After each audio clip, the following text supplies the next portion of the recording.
Sen жок болсоң, кыска менин кулачым, аял заты сөздүн айтсам ырасын, бир мээримди күндөн алса адамзат, экинчисин өзүң төгүп турасың.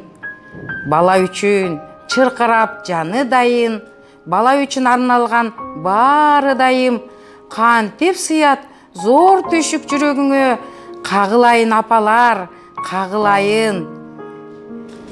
Үмүттөр көп өмүрдө акта албаган, үшүктөр көңүлдө катмаарлаган, энелер ай, антсе да мээрим төгүп, эссиз уулун бапестеп кастаарлаган, апалар ай, ак тилин ката албаган, апа деген асылдык катаарлаган. Балдар, үйгө эмне тапшырма берилди эле? Апама кат. Анда эмесе үй тапшырманы ким айтып берет? Апа, сиз менин айым күнүмсүз.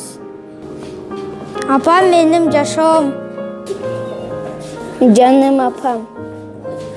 Берекемсиз. Боорукеримсиз. Мен сизди жакшы көрөм. Сиз ар дайым бактылуу болушуңузду каалайм. Эч качан оорубаңыз. Бизге мээримиңизди төгүп, ар дайым кам көрөсүз. Көп жашаңыз.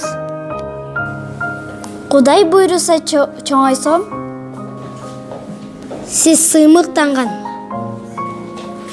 инсан болом. Апа, мен сизди жакшы көрөм.